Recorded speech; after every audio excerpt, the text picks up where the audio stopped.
Ladies and gentlemen, welcome to MetrObelisk Radio. Today, we are looking at the prequel trilogy of the Star Wars Saga.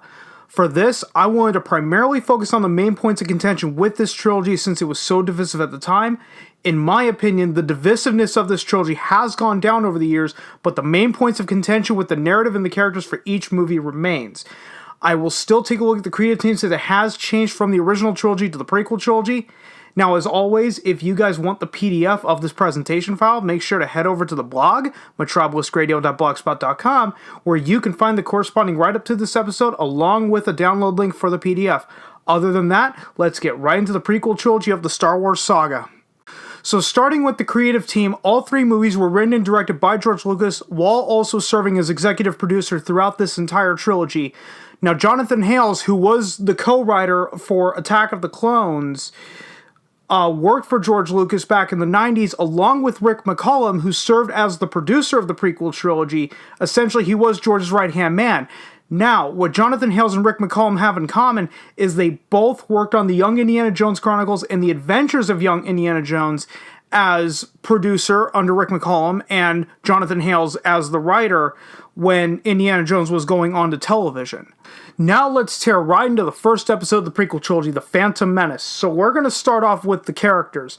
Now, our main character in this movie is Qui-Gon, who is our main Jedi Knight, who we later learn in the movie is the bad boy in the sense that he doesn't play by the rules. And Obi-Wan in this movie is his apprentice, and that's all he is in the very beginning. Then we get to Padme, who we later learn is the queen of Naboo, but she's disguised as a handmaiden for her own protection. And now the biggest problem in this movie is Anakin, as the young slave boy turned out to be force sensitive, but we'll get more into that in a minute, because that's more to do with narrative-wise. Now, probably the best character in this movie is Darth Maul, and that's because he is the silent villain, and he only has 2 lines of dialogue throughout this entire movie. At last we will reveal ourselves to the Jedi. At last we will have revenge. And in my opinion, the silent villain in movies is really a lost art form, and it's something that really needs to get brought back later on. So after Darth Maul, we get Palpatine, who is the senator from Naboo that would later go on to become the Emperor in the original trilogy. And then the most divisive character is Jar Jar Binks, the Gungan that just happens to get lucky no matter what's thrown his way.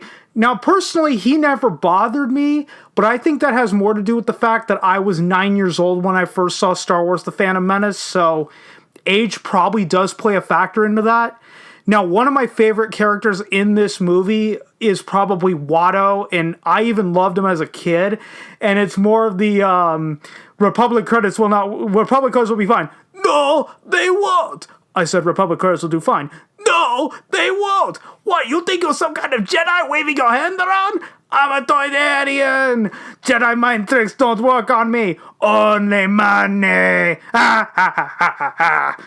Now we move into the narrative portion of The Phantom Menace, and this is where the divisiveness really came down. This is where a lot of people have problems with the movie, is all stuff within the narrative. And so the first thing I want to talk about is the trade negotiations. Now, in my opinion, this is perfectly explained in that opening crawl, but in a nutshell, a trade federation is holding the planet of Naboo hostage via a blockade. No one can go in or out until they sign a treaty with them. And this pretty much sets up the main conflict of the movie, which leads into the second point, which is the invasion of Naboo. It started after there were no negotiations with the Republic negotiators, Obi-Wan and Qui-Gon.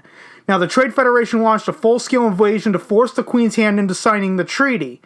So, again, this also launched in with the escape and how Qui-Gon and Obi-Wan arrived on Tatooine, where they escaped on the Naboo cruiser, but the ship got damaged, and so they had to land on Tatooine to repair, and this is where most of the movie happens, and this is where we get into the real meat and potatoes of The Phantom Menace. So, meeting Anakin. Now, remember how I said back in the character portion of this that this was one of the biggest issues? Well, I'm about to get into that right now. The problem with this movie is Anakin is only 9 years old, and Padme is around 16 to 17. Now, this is where, the age disparity is what really ruins the believability of these two later falling in love. Had Anakin been around the age of 12 to 13, and Padme been around the age of, 15 to 16, that would have been a lot more believable. A young boy coming into and finding his emotions. You know, a 9-year-old, you're not really thinking about that. And with the fact that Anakin being only around 12 to 13 and Padme being around 15 to 17, you're only talking about age disparity of 3 to 4 years, not this 7 to 8 year age disparity that we get in the movie. Now we move on to what I think is the most divisive topic, thanks Chris Stuckman, is the pod racing. Now, there are a lot of people that have problems with this, and what I mean by a lot of people are Chris Stuckman, Jeremy Johns, any fucking hack that wants to get in bed with Disney Star Wars, but besides the point. But I actually argue that this sequence is integral to the narrative and also integral to the prequel trilogy. Now, let me go into it. First, it's how Qui-Gon gets the parts he needs for the ship and how he frees Anakin as a slave. This is important to getting Anakin off of Tatooine. The second purpose to the sequence is to show the roots of how Anakin was one of the best pilots in the galaxy. Think about it. Going from pod racing, which is the most dangerous race in the world that you need Jedi reflexes in order to do, according to Qui-Gon, to flying a ship in the middle of combat, looks like there isn't much of a learning curve if you're good at one of those two things. Lastly, for hardcore movie fans, you can see that this is homage to the chariot race from Ben-Hur, the 1959 version, and it's almost shot for shot. We then move on into the Senate, the quote-unquote politics of the movie. This is yet another important sequence to the Star Wars saga as a whole. This was meant to show how Palpatine rose to power when he did. Now, Queen Amidala casted a vote of no confidence of the current leadership of the Republic Senate. That's how Palpatine was elected to be this, Grand Senator, whatever you call him, and I'm going to really kick myself later on for not remembering this. So seeing Palpatine rise to this point where he has control of the Senate is the first step in the creation of the Galactic Empire that is seen in Episode 4. We then move into the final part of the movie, which is the actual battle for Naboo. Now, this is actually carried out in 3 stages. So stage 1 is the Gungan diversion. Up to this point, the Gungans and the Naboo were at odds, but both had a common enemy with the Trade Federation, and as the old saying goes, the enemy of my enemy is my friend, and a shit ton of Gungans die, but hey, it was all for the greater good, and they brought peace, and yay, now they're friends again. And then in stage 2, you have the actual assault on the city, and for those who don't know, the city's name is actually Theed, but that's not really important. This attack went on simultaneously with the Gungan diversion. This also led to the lightsaber battle between Darth Maul, Obi-Wan, and Qui-Gon. Now, Darth Maul was shown earlier in the movie hunting Queen Amidala to bring her back to Naboo to sign the treaty. Now, up to this point, if you remember, Darth Maul only used one side of his lightsaber while fighting Qui-Gon Jinn. So this was the first time that we ever saw the double-sided lightsaber in a Star Wars movie. And stage 3 was the space battle over Naboo. Now, this was the attack on that droid control ship, the one where Anakin gets unknowingly involved. The biggest problem that a lot of people had with this was the fact that Anakin got a lucky shot off that blew up the droid control ship. This one, I can actually see the fair bit of criticism. Like, why did no one else think about trying to get inside of the ship and just shoot around to blow it up from the inside? And the movie ends with Qui-Gon's funeral, and then the Gungans and the Naboo find peace, and yay, movie over. Now that we're done with The Phantom Menace, let's move on to the second movie in the prequel trilogy, which is Attack of the Clones. Now, we're going to start off with the characters like we did the first time. So Anakin in this one is 10 years older than he was in The Phantom Menace, and he is still a Jedi Padawan, but we also see that he's like late teens, early 20s, struggling to deal with his emotions because of the Jedi lifestyle. And Obi-Wan in this movie actually transcends from just being Qui-Gon's Padawan to now he is the Jedi Master to Anakin Skywalker. And even Padme gets a boost, who is now a senator for Naboo instead of just the Queen. And this is where we get some introductions. We get the introduction of Jango Fett, who is the bounty hunter used as the archetype for the clone troopers, which leads into Boba Fett. Now, the bombshell with Boba Fett is that we learn that he is Jango's unaltered clone that he demanded along with this payment from the cloners. And then we get the introduction of Count Dooku, who is the primary villain for this movie and this movie alone. He was more poised, almost like a classic gentleman's type of villain, than someone who is just outright evil for the sake of being evil. He's only with the Sith because the two simply just have common interests, but he is a former Jedi that actually trained Qui-Gon, as we learn later on in the movie. Palpatine, who is the Supreme Chancellor in this movie, versus just the Senator in the first one that we saw. So now let's move on to the actual narrative of Attack of the Clones, and we're going to start off with the bounty on Padme. This pretty much stays throughout the entire movie. Someone wants to kill Padme, so Obi-Wan and Anakin are assigned as a protection order. Obi-Wan and Anakin eventually chase the bounty hunter and then split off from here. And it's not exactly clear why Padme is getting targeted as a bounty, not that I can really remember. And this leads to Obi-Wan's investigation on Kamino. Now, the investigation on Kamino, this does two things. It sets up who Jango Fett and Boba Fett are in terms of this movie, but it also shows us the clone army that will be used not only in this installment, but the next one as well. And the clones would be expanded upon from this point in shows like the 2008 Star Wars The Clone Wars television show, and also the 2003 Star Wars The Clone Wars series that most people forget about. And they would get their first big expansion in the video game titled Star Wars Republic Commando. Now, while Obi-Wan is off investigating on Kamino, Anakin and Padme arrive on Naboo so that Padme can hide out from this bounty hunter. Now, this is where the romance subplot comes in. Now, I understand that these two characters need to hook up by this movie just so, they can, get together and make Luke and Leia. Now, the writing in this was definitely more focused on the Shakespearean monologues and soliloquies, and in my opinion, it just didn't work in Star Wars, and I can't blame either Hayden Christensen or Natalie Portman in this instance. George Lucas just can't write Shakespearean monologues all that well. So then after Naboo, we go to Tatooine, where Anakin and Padme go there to find Anakin's mother. This is the one where his mother dies and he slaughters all the sand people, and we get the famous line, "It wasn't just the men, it was the women, and the children too." Now, this entire sequence wasn't actually terrible. This established the moisture farm that was seen in A New Hope. Also, this is the introduction of Owen and Beru, and it's also introduced that Owen was Anakin's stepbrother. And this sequence also firmly gets C-3PO and R2-D2 together as a dynamic duo. Now, the most important thing in this movie is shown back on Coruscant, where Palpatine convinces the Senate to grant him emergency powers so he can create the clone army. So he goes in the first movie from becoming Supreme Chancellor to now getting these emergency powers. And we're going to touch on that in Revenge of the Sith. So now we get to where the bulk of the movie takes place, which is a planet called Geonosis. So where to begin with this one? Obi-Wan chases Jango Fett to here. This is where we see the Separatist Round Table with Count Dooku at the head of the table. Now, this is the sequence that has a mixture of animatronic puppets, so that would be the Viceroy and the head of the Techno Union, and CGI, which the Geonosians were purely CGI'd, and the head of the banking cartel was a pure CGI'd character.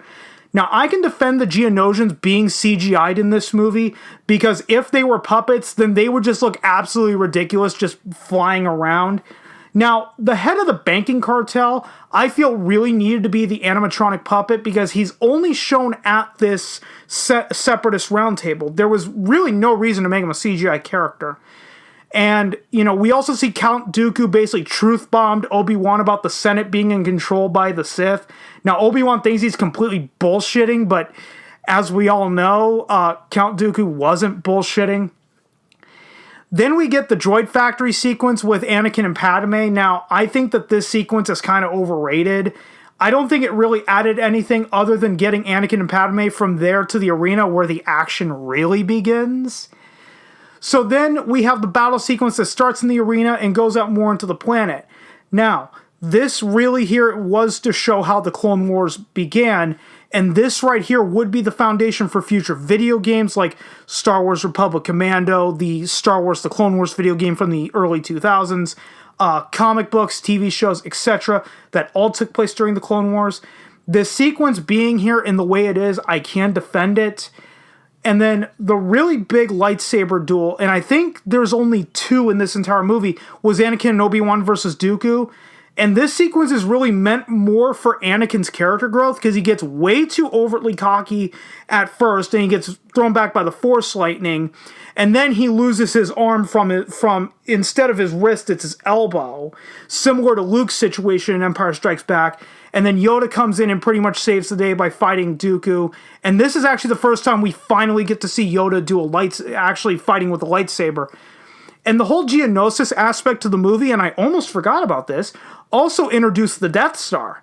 If you remember, the Geonosian general was worried about these plans falling into the Republic hands, so Dooku took them back with him and handed them to Darth Sidious. And at the end of this movie, Anakin and Padme get married in secret. Surprise, surprise, like I said, that way they can now make Luke and Leia by Revenge of the Sith. Now we move on to the final movie of the prequel trilogy, which is Revenge of the Sith. And like we did for the first two movies, we're going to start off with the characters. Now, Anakin in this movie is no longer just a Padawan, but he's also not a Jedi Master yet. And then we finally see Obi-Wan be promoted to be on the Jedi Council in this one. And like I said in the Attack of the Clones narrative section, is that Palpatine with his rise to power does, get to completion in this movie, but we're going to discuss more of that within the narrative. And Padme, who is still vocally anti-war in this movie, but this really doesn't go anywhere during the movie. Now, Bail Organa, he first appeared in Attack of the Clones, but he takes a much bigger role in this movie. The foundation was laid in this movie for all the future shows and movies to use him as one of the founders of the Rebel Alliance. And what most people forget in Revenge of the Sith was there was a deleted scene in Bail Organa's apartment showing the creation of the Rebel Alliance with him, Padme, Mon Mothma was there, and a few other characters that I can't remember. It's been a really long time since I've seen it. I think that deleted scene was only released on the DVD release, if I'm remembering correctly. And this was back the 2005-2006 DVD release, the 2-disc special edition. But anyway, back to the characters. We see Mace Windu take more of an active role in this movie. In the first two, he was just on the Jedi Council, just sitting there. But in this one, he actually goes to arrest Palpatine, which, again, we will later get to. And then we get a big character introduction in this one, and this is just a one-time character for this movie, was General Grievous, a droid that was trained in the Jedi arts by Count Dooku. Now, this is important. This is not his first appearance. His first appearance was Star Wars The Clone Wars, the 2003 animated series done by the guys who did Samurai Jack, that before this movie came out. Now let's dive right into the narrative of Revenge of the Sith. Now this movie opens straight away with a space battle, and that's the space battle over Coruscant. Now this was primarily used to introduce General Grievous into the movie since his first appearance was on a TV show. And this is the sequence where they killed Count Dooku, essentially wrapping the plot point from Attack of the Clones. In my opinion, they killed Count Dooku way too quickly. Like, I would have rather seen him go to Mustafar with the other Separatists and get slaughtered by Anakin later in that movie. Because think about it, when Anakin goes to Mustafar and is slaughtering those Separatists, imagine it leading to a lightsaber duel between Anakin and Count Dooku as a revenge, and then still have Anakin beat Dooku, but have Dooku utter something to the effect of, hey, Sidious screwed me over, don't be afraid if he comes back and, turns on you later on, and have Anakin still kill him. I think that would have been a much better send-off for Count Dooku than what we got, where Anakin just basically beheads him and then walks away. Da-da-da-da-da. So, before I go too off topic, the big things that were built after this space battle over Coruscant were Padme being pregnant, Anakin serving as Palpatine's representative on the Jedi Council, and Obi-Wan tracks down General Grievous, and Yoda goes to Kashyyyk. So, there's two main narrative points that I really want to hit, because this is really what Revenge of the Sith was at the crux. So the first one I want to discuss is Anakin's turn to the dark side.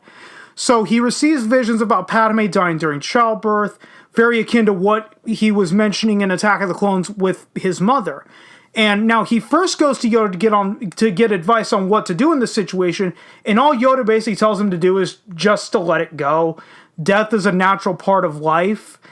And my thing with this is, Anakin's mother dying is one thing, but Anakin's wife dying is a whole separate ballgame. So, yeah, then you have Palpatine on the other side tempting him by offering to teach him, Anakin, how to stop the people he cares about from dying by telling him the tale of Darth Plagueis the Wise and the fact that he could, he could use this power, and Palpatine knew it and he promised him to teach him. So, Mace Windu goes with some of the Jedi to arrest Palpatine after learning he was the Sith Lord. Mace is prepared to kill him, even though Anakin is arguing that it's not the Jedi way and he must stand trial for his crimes. Now, Mace Windu goes for the kill anyway, and Anakin stops him by cutting off his hand. And after Mace Windu is killed, Anakin goes with whatever Palpatine's commands are. Now, he does show some doubt after slaughtering the Separatists on Mustafar, but, he knows that he's in way too deep to get out of it now, so essentially, he was screwed if he left. And finally, Obi-Wan is sent to kill him by Yoda. Initially, he doesn't want to do it, but after some time, he realizes that his former apprentice has fallen too far to the dark side. The whole lightsaber fight between Anakin versus Obi-Wan turned into, I better kill him before he kills me. And when Anakin gets his arm and legs cut off, that's when Obi-Wan goes into his whole emotional monologue with, you were the chosen one, you are my brother, blah, blah, blah, blah, blah. If you remember when Anakin caught on fire is when Obi-Wan couldn't bear to look any longer. That's when Obi-Wan essentially picked up Anakin's lightsaber and walked away. Basically, okay, you know what? Deed's done. Yip-de-doo. I'm going to go save Padme and she's going to give birth to these twins and die of a broken heart. So the second plot point that I want to hit on is the rise of the Galactic Empire, because the two go hand in hand with this and Anakin's turn to the dark side. Now, this movie had the final nail in this coffin. The Jedi used Anakin essentially to spy on Palpatine because he was staying in office long after his term expired, and they were concerned that he wouldn't give back his temporary emergency powers that he used to create the clone army. Now, Palpatine caught on to what the Jedi were doing very quickly, so Palpatine told Anakin that he was the Sith Lord running the Republic. Now, this was a bold move, but it also came after Palpatine told Anakin that he could teach him how to stop people he cared about from dying.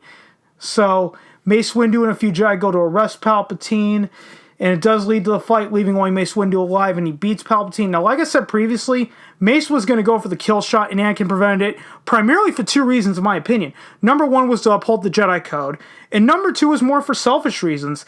The Jedi got too Machiavellian, and it really worked against them. And then Palpatine went on to execute Order 66, the clones turn on the Jedi, and then go on to the emergency session of Congress, and he gave a speech about how the Jedi have turned on him and the Republic, and it's left him permanently scarred. Oh my God, poor woe is me. So he basically convinces the Senate to reorganize the Republic into a galactic empire, and everybody applauded because Palpatine knew how to play the crowd, essentially play the press to get what he wanted. And one last point I want to make about Revenge of the Sith is that this movie had the most amount of lightsaber duels of any Star Wars movie up to this point. And the biggest reason for that is because this is technically the conclusion to 5 movies. Because if we look at the release order, episodes 4, 5, and 6 were released first, and then episodes 1, 2, and 3. So, yeah, in release order, we already know how Revenge of the Sith needed to end before the movie ever came out, which is the rise of Darth Vader, which we got, and the rise of the Galactic Empire, which we also got. This movie had to wrap up not only the prequel trilogy, but set up the original trilogy. So the lightsaber fights in this movie were Anakin and Obi-Wan versus Count Dooku, Obi-Wan versus General Grievous, Mace Windu versus Palpatine, Yoda versus Palpatine, and then Obi-Wan versus Anakin. That's 5 lightsaber fights in one movie. And the most that was ever in one movie were 2 lightsaber duels. Now we've reached the end of the episode, and I want to end this with some final thoughts. Now, this trilogy had to essentially accomplish the impossible. It had to set up the original trilogy whilst bring something new to the table that will add layers to that original trilogy. Now, not everyone starts off as a badass, because some of the biggest criticisms of this trilogy were that Anakin Skywalker and Boba Fett, I hate to break this to you, but everyone has to start somewhere. Yeah, Anakin and Boba Fett weren't the badasses that we knew them as in the original trilogy in this prequel trilogy, but this trilogy was also set 20 to 30 years prior to that original trilogy, and going back to one of my first statements is, everyone's got to start somewhere. And this trilogy also has something that the original trilogy does not have, and that's the fact that each of these movies can actually stand on their own. The Phantom Menace is the beginning, sure, but this movie has its own beginning, middle, and end. Same with Attack of the Clones. It's not so tied to the Phantom Menace because the time jump between both installments is so large, it's almost a decade, that a lot of the plot points that are carried forward from the Phantom Menace are really minute in Attack of the Clones. And even Revenge of the Sith being the ending still works as a standalone movie because that movie just subtly references Attack of the Clones and the Phantom Menace. And now, I'll agree that this is not a perfect set of movies, but they are entertaining while also adding depth to the original trilogy. And that's all you can really ask for when dealing with prequels.